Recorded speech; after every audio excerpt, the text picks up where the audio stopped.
So I wanted to talk today a little bit about Bhakti Vikas Swami and his recent video about ISKCON's mission drift, quote unquote. Well, yes, it's been drifting, but a lot of people would say it's way worse than just drifting off course a little bit. ISKCON is a dumpster fire. It's not just a slight problem of drifting a little bit off course. But one question he does not answer is whose hands were on the steering wheel when the ISKCON ship started to drift off course? And the answer is Bhakti Vikas was one of the people whose hands were on the wheel. And he was supporting Jayapataka and the 11 gurus who were driving ISKCON off course. Now, one of the ISKCON spokespersons named Bhakti Swami has summed up that in ISKCON, their gurus have been found engaged in illicit sex with men, women, and children. So, the guru is as good as God. That's what Bhakti Vikas Swami says. And therefore, the guru is having illicit sex with men, women, and children. Wait a minute. Where is that found in any religion? Which religion worships illicit sex with men, women, and children, gurus, and claims these gurus are as good as God? There is no such religion. Certainly, this was never taught by Srila Prabhupada, the founder of ISKCON. So, Bhakti Vikas Swami makes it sound like just some minor course correction is required here. No, the whole thing needs to be totally revamped and revitalized and redone. We cannot worship illicit sex, deviants, and debauchees as God's successors and expect any success in promoting a religion. It's just not going to work. So Bhakti Vikas Swami starts out his lecture saying he's reluctant to discuss the controversy. Okay, this is not a controversy. The successors to God are not, were not, could not have been debauchees and illicit sex, drunks, and so on and so forth. That is not what happens with God's successors. There's no controversy involved with that. He is artificially making it a controversy. It's not a controversy. There's no statement in the Vedas anywhere that illicit sex, debauchees are, were, could have been God's successors. It just does not happen. So he thinks his program of forcing ISKCON's children to worship his homosexual and pedophile pals as their messiahs is, quote unquote, a controversy. No, it's not a controversy. Now he's complaining ISKCON has fallen down and become a Hindu program. Well, yeah, Bhakti Vikas Swami made a big program of worshiping his debauchee messiah pals, and the Western people are abandoning all that as corrupt. The Western people are not interested in worshiping debauchees as their messiahs.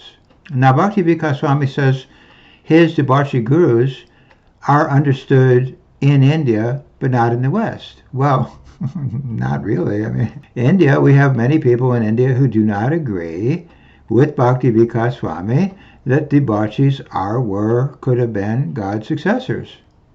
It's not something that's only accepted in India and not accepted in the West. But he's correct to some extent. In the West, people worship Jesus, so therefore they're not going to be really interested in worshiping an illicit sex debauchee program. It's not interesting to the average Western person. So, yeah, Western people already know you need to worship if you're a devotee like Jesus, and they're not going to worship deviant. Then he says we need to avoid the mode of goodness because that binds us to the material world. And he thinks that ISKCON is becoming like a mode of goodness, new age type thing. No.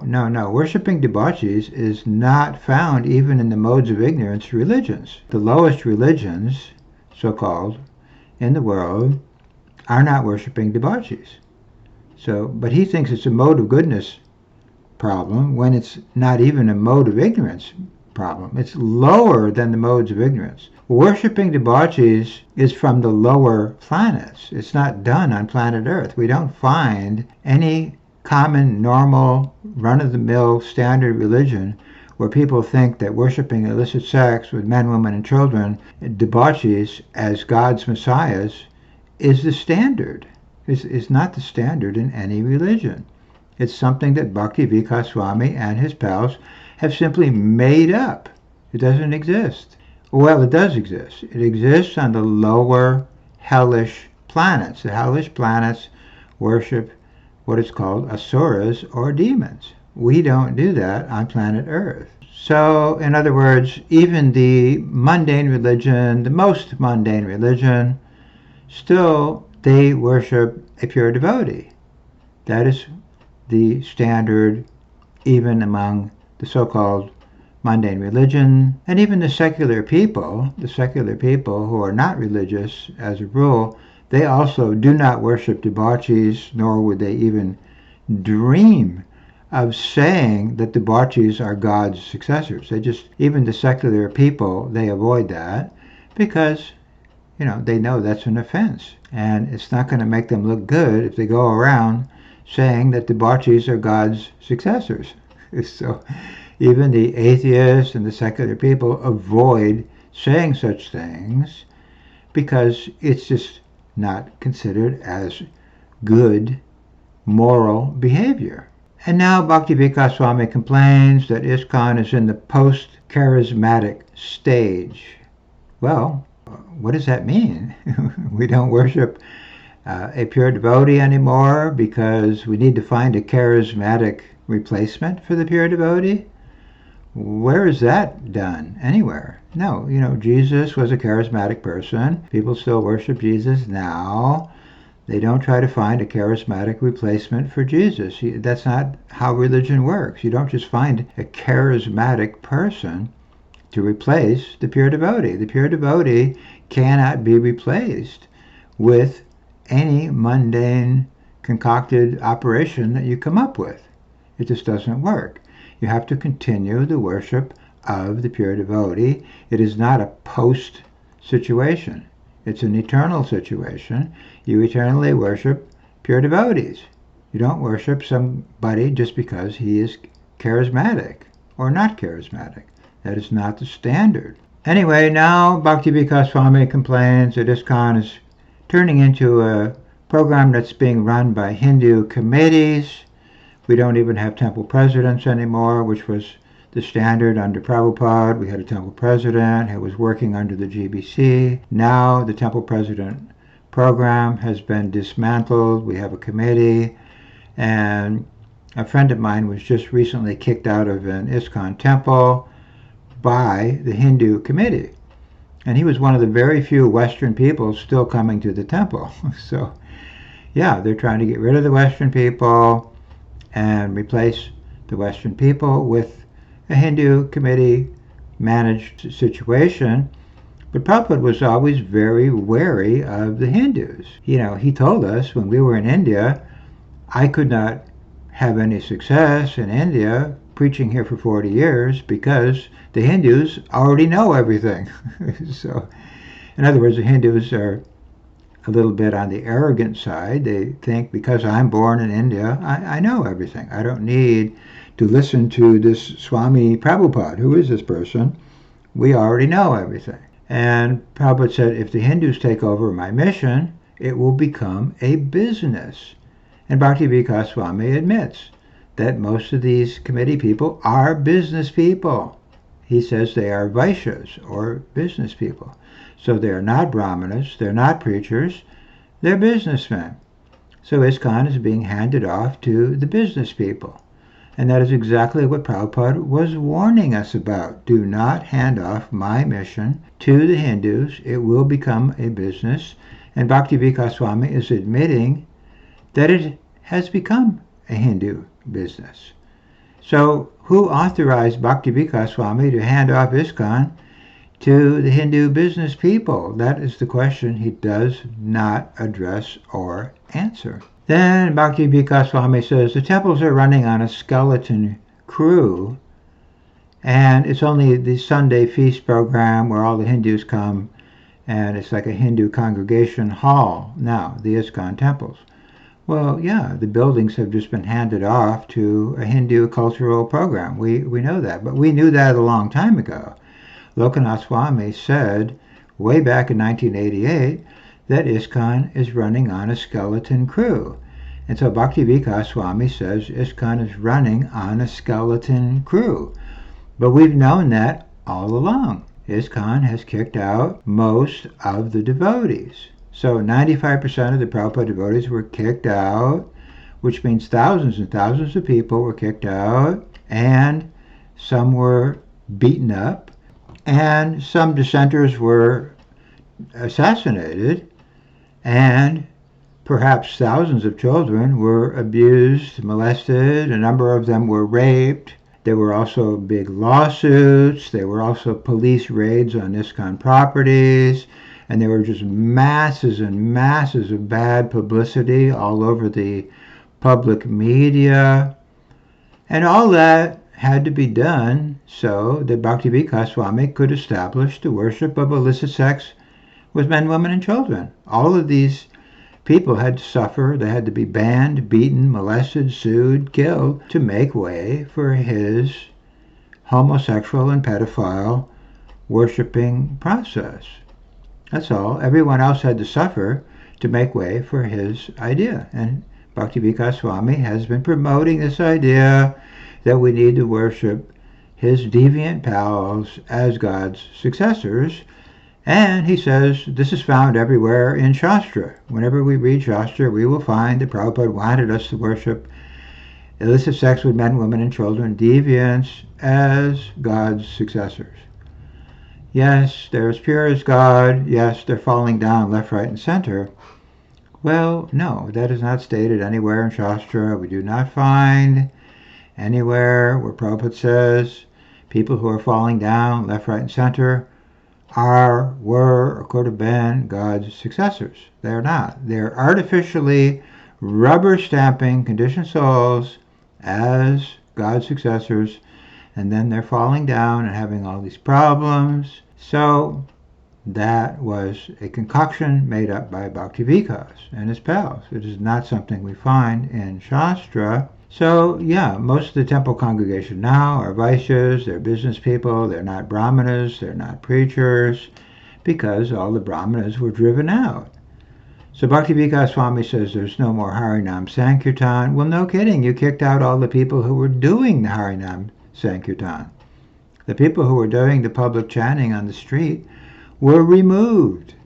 So how can Lord Chaitanya's Harinam movement go on when you're kicking out the people doing the Harinam program? That's not going to work. But this is not new either. I mean, even way back in like 1980, people were asking me what happened to the Hare Krishnas. Why are they not out on the street anymore? We don't see them. So they just basically removed the Harinam Sankirtan process from the Harinam Sankirtan movement. And ISKCON was sued in 1980 by the Syracuse courts, and that's what they said. They were quoting Prabhupada's books. The Harinam Sankirtan program is to publicly chant the names of God. You guys are selling candles, you're collecting money for bogus charities, and you're selling all kinds of trinkets in bars at night, and you're calling that Harinam Sankirtan. That is not Harinam Sankirtan. Even the court decided that. And the court said ISKCON is systematically defrauding the public because it is calling Harinam Sankirtan a bunch of fraudulent collecting techniques. And ISKCON lost that case. They lost to Syracuse. So it was known, even publicly, that the Harinam Sankirtan movement had been dismantled by Bhakti Vikas Swami's pals and his program. So he's asking what happened to it. Well, what happened to it is you destroyed it. You removed the people doing that program. And you still are removing Western devotees now from the temples, even today. And that means we're leaving everything in the hands of the Hindus. Are the Hindus going to go out and do Harinam Sankirtan? Well, no, you just said they're Vaishyas. They're business people. They're busy during the week running businesses, doing their computer programming, whatever they're doing. So they're not interested in doing Harinam Sankirtan. You needed the Western people to do that. You drove out the Western people. Now you're asking, what happened to the Harinam Sankirtan? Well, you removed that program from ISKCON. And Bhakti Vikas Swami says many of the current Hindus who are part of ISKCON are actually involved with the political and nationalistic politics of India today. And they're therefore very much into nationalism and bodily identification. We're the Hindus. And some of the followers of Bhakti Vikas Swami, who are part of the ICC, the India Continental Committee, they wrote to me saying the reason I don't understand that pedophiles and deviants and drunks are part of Krishna's guru succession is that I am a Western malecha. I am a fallen Western person. That's why I don't know that Krishna's successors are having illicit sex with men, women, and children. And they're drunks and they're drug addicts. And they're going to Reno to gamble and all the rest of it. I don't know that because I'm a fallen Western person. So they're using this bodily identification thing. And a person who witnessed this exchange I was having with some of these people said, oh, well, they're just playing the race card. They're saying we're a superior race. We're the Hindus. We're superior to you Westerners. Therefore, if we say homosexuals, pedophiles, and deviants are Krishna successors, it's a fact because we're authorized. You're not authorized.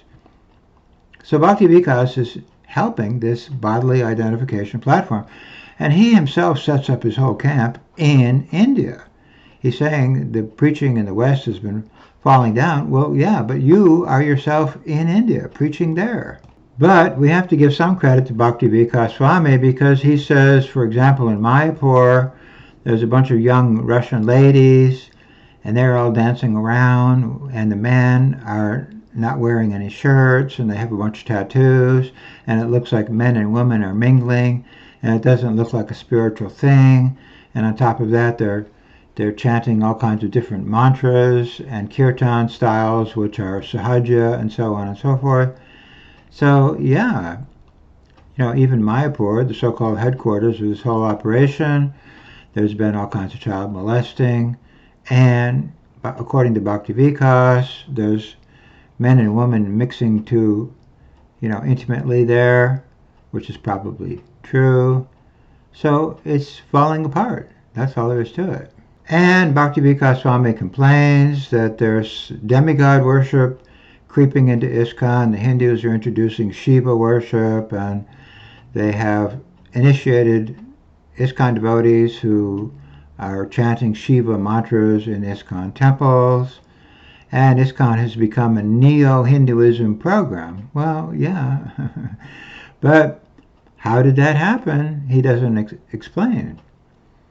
But he's saying there's a lot of New Ageism, motivational speakers, and yoga-type classes going on, and we're blurring the line between Vaishnavism and the New Age Mayavadi Neo-Hindu program. That's all true. But I'm not sure what we would expect. What else would we expect when Bhakti Vikas Swami's sum total of the demigod, pure devotee, representatives of God are 2/3 show of hands voted in gurus, and some of them were voted in when Bhavananda was reinstated. So the GBC knew that this person is having oral sex with taxi drivers in the Holy Dham, and they voted in a bunch more gurus when they reinstated oral sex with taxi drivers in the Holy Dham. So what kind of standard for God's representative do you have when oral sex with taxi drivers is one of the qualifications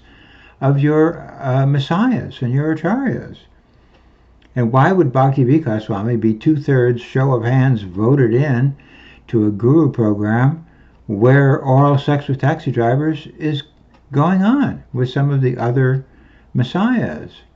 And then we have the machine gun guru, the condom wearing guru, the illicit sex with men, women, and children overall guru process, the vodka guru, the chicken salad guru, the porno Swami guru, the pro-woman guru, the anti-woman guru. There are no Indian body gurus, so let's make me a guru because I have an Indian body guru. Sex with taxi drivers guru, reinstators of sex with taxi drivers guru. Those gurus voted into sex with taxi drivers. The Tibetan Book of the Dead reading guru, the Sun King golden toilet fixtures guru, the Cadillac Volvo town car Mercedes guru, the LSD guru, the football watching guru, the sanatorium sex book writing guru, the decapitated for having sex with followers guru, the arrested for shooting at occupied building guru, the arrested for fraud guru, the arrested for counterfeit money guru, the dating minor aged female Gurukula student guru, the Brooklyn Temple thieves guru, the book changers gurus, the drug rehab gurus, the Percodon gurus, the Reno Hotel good customer guru, the Gaudiya Math loving guru, the Gopi Rasika Narayan Maharaj Club gurus, the Sahaji Babaji Club gurus, the Star Wars movies loving gurus, the bankrupting ISKCON by enabling molesting gurus, the burying sexual predators and samadhi gurus,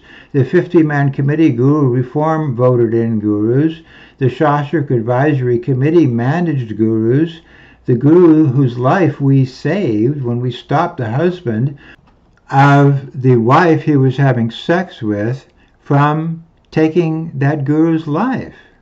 I actually had to stop somebody physically who was going to take a shotgun and blow off the head of a guru because that guru was having sex with this guy's wife.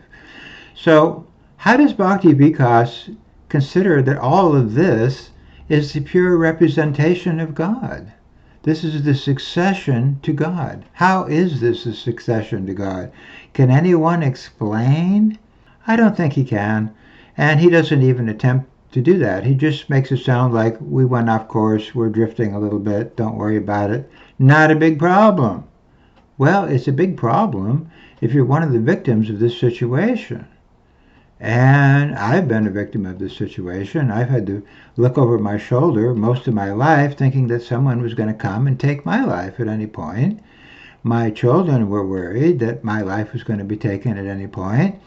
Bhakti Vikas puts my children into anxiety, never mind thousands of children who were in his system who just basically have rejected the religion. Many of them hate the religion. Some of them eat meat now because they just detest the religion. And why is that? It's because Bhakti Vikas crammed this whole crappy stuff down the throats of these children and me and everybody else. He forced this forward. He forced this whole program upon all of us. All of us unsuspecting dupes got duped into being part of his process.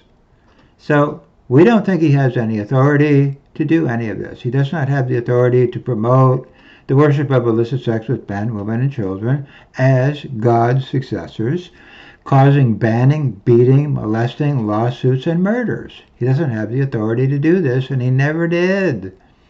And Prabhupada never authorized any of this. And we hope at some point he will just admit this whole thing was never authorized. But we still see him initiating people. He still thinks he's as good as Jesus. He still thinks he's going to be taking sins because he and Jesus are one and the same. No, Bhakti Vikas Swami, you are taking sins from people. You don't have the authority to do that. You are not equal to Jesus. You're just going to take all those sins with you into the next life. Those people who thought you were taking their sins are going to be cheated. And Prabhupada says all of this will end very badly, very, very badly. And you cannot promote false gurus. You end up in the most obnoxious regions of the universe. And that is really the sum and substance of what Prabhupada says about Bhakti Vikas Swami and his program. It ends up on the lowest regions of the universe. Now, someone just argued, oh, Not all of them are engaged in illicit sex with men, women, and children.